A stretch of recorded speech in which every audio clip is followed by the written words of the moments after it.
बिस्मिल्लाहिर्रहमानिर्रहीम। जो टॉपिक हम डिस्कस करेंगे वो है destructive distillation of coal. Destructive distillation of coal. कोयले की डिस्ट्रक्टिव डिस्टिलेशन करनी है। इससे पहले हमने डिस्टिलेशन डिस्कस की थी कि डिस्टिलेशन बेसिकली सेपरेशन को कहते हैं।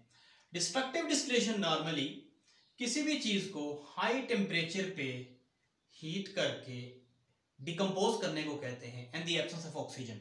So this is also called in case of coal also called carbonisation. कोयले के लिए ये केस है। तो इसको डिफाइन करते हैं कि डिस्ट्रक्टिव डिस्टिलेशन होती क्या है। Destructive distillation is heating of coal at high temperature and high pressure and the absence of oxygen and high pressure and the absence of oxygen and absence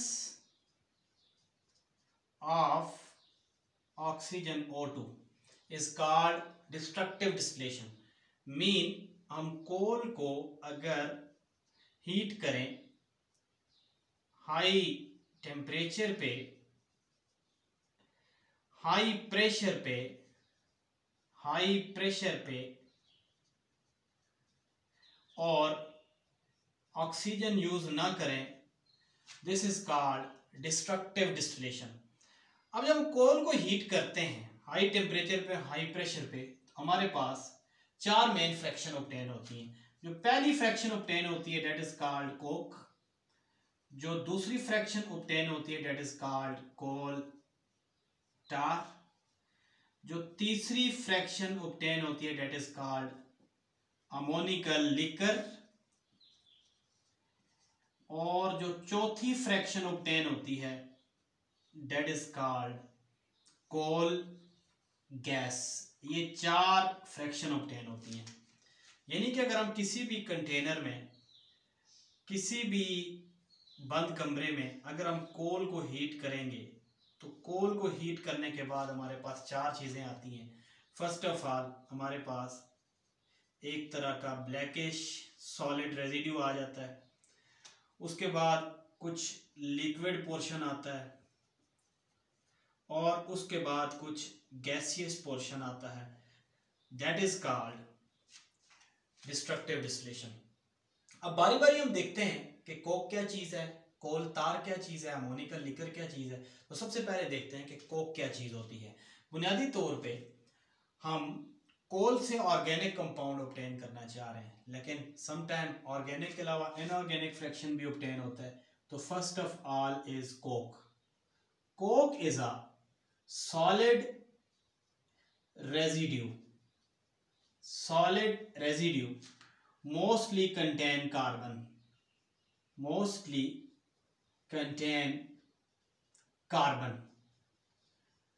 जो बचा खुचा मटेरियल होता है उसको हम कोक कहते हैं। ये जो कोक है, this coke is used as reducing agent in metallurgy। ये जो हम मेटल्स को उनके ओर से अलग करते हैं उसको मेटलर्जी कहते हैं। और रिड्यूसिंग एजेंट का मतलब है किसी भी कंपाउंड में से हम ऑक्सीजन को रिमूव करें। फॉर एग्जांपल हमारे पास कोई और है, सपोज कॉपर ऑक्साइड है। इसको अगर हम कार्बन के साथ ट्रीट करें और अगर ये कॉपर की ऑक्सीडेशन स्टेट +2 है और ऑक्सीजन की -2 है, और ये कार्बन अगर ऑक्सीजन को ले कार्बन मोनोऑक्साइड बने और कॉपर हमें ऑब्टेन हो 0, तो अब देखें कॉपर रिड्यूस हो गया। इस केस में कॉपर +2 से 0 में चला गया है, तो कॉपर की रिडक्शन हुई है, कॉपर ने इलेक्ट्रॉन गेन किए हैं। So this coke is use in industry as a reducing agent, और ये इसका बहुत इंपॉर्टेंट यूज़ है। और ये कभी कभी MCQ में आ जाता है कि कोक का क्या यूज़ है, ऑक्सीडाइजिंग एजेंट, रिड्यूसिंग एजेंट, तो ये बात आपने याद रखनी है। दूसरे नंबर पे जो रेजिडियो में ऑब्टेन होता है that is called coal tar. Second part is coal tar. Coal tar is a mixture of liquid organic compound. Coal tar is a mixture of liquid organic compound. Mixture of liquid organic compound. इसके अंदर aromatic भी होते हैं, aliphatic भी होते हैं। For example जो main compound इसके अंदर ऑब्टेन होते हैं that is benzene, toluene, naphthalene, cyclohexane etcetera. इसमें 15 से 20 किस्म के कंपाउंड ऑब्टेन होते हैं। These compound are mixture is separated by fractional distillation. So आप कह सकते हैं कि मिक्सचर, कौन सा मिक्सचर, यानी कि coal tar is separated by fractional distillation.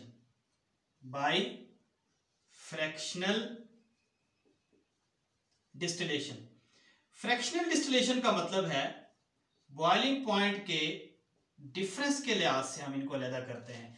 Benzene को टोल्यूइन, नेफ्थलीन, हर एक को अलग कर लेते हैं।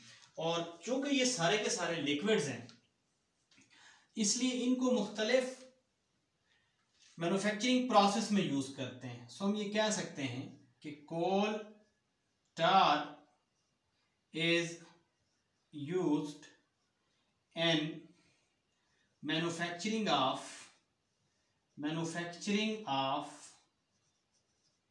various chemicals such as soap, cosmetics, medicine, इस तरह की चीजें बनाने के लिए इसको ऑब्टेन करते हैं। सो हमने स्टार्ट में ये बात की थी कि डिस्ट्रक्टिव डिस्टिलेशन ऑफ कोल से हम ऑर्गेनिक कंपाउंड ऑब्टेन करते हैं। So all these are organic compounds. अगर हम इनको किसी चीज में यूज ना करें तो this can be use as a solvent and certain other agent. उसके बाद जो तीसरा फ्रैक्शन कोल की डिस्ट्रक्टिव डिस्टिलेशन से हमें ऑब्टेन होता था that is called ammoniacal liquor. So जो तीसरी चीज है वो है ammoniacal liquor. Ammoniacal liquor basically mixture है नाइट्रोजन कंटेनिंग इनऑर्गेनिक कंपाउंड्स का। तो इसके अंदर दो बातें हैं। एक तो ये है कि ये नाइट्रोजनियस कंपाउंड है, नाइट्रोजनियस कंपाउंड्स हैं, ये लिकर है, लिक्विड नहीं है। दूसरी बात है कि ये इनऑर्गेनिक कंपाउंड्स हैं मोस्टली। कोई इक्का दुक्का ऑर्गेनिक हो सकता है लेकिन मोस्टली ये इनऑर्गेनिक कंपाउंड्स हैं अमोनिकल लिकर। और हम इसको ये भी कह सकते हैं कि अमोनिया सॉल्यूशन भी हो सकता है। ये कंपाउंड है, इन कंपाउंड को यूज करते हैं। These compounds are used in manufacturing of various chemicals such as fertilizers। Fertiliser ये जो प्लांट की ग्रोथ को एनहेंस करने के लिए यूज करते हैं। इसमें आपको पता है कि अमोनियम फास्फेट फर्टिलाइजर बनाने के लिए इसको यूज कर सकते हैं, सुपर फास्फेट बनाने के लिए यूज कर सकते हैं।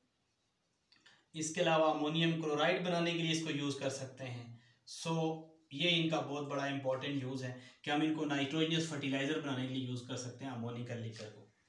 उसके बाद जो चौथे नंबर पे जो लास्ट फ्रैक्शन था that is called coal gas.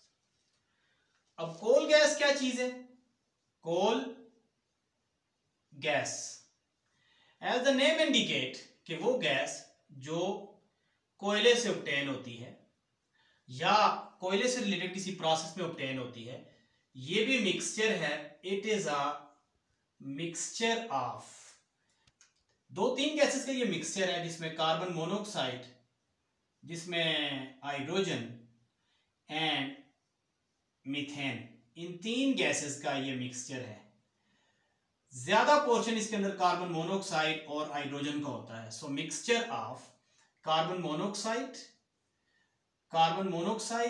Hydrogen and methane is called coal gas. This coal gas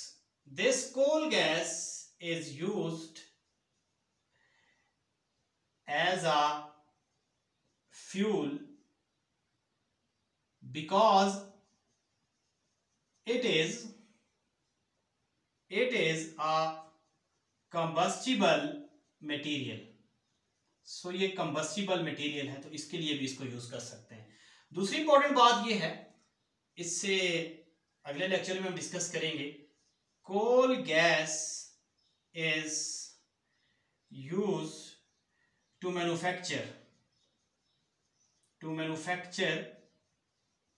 or synthesize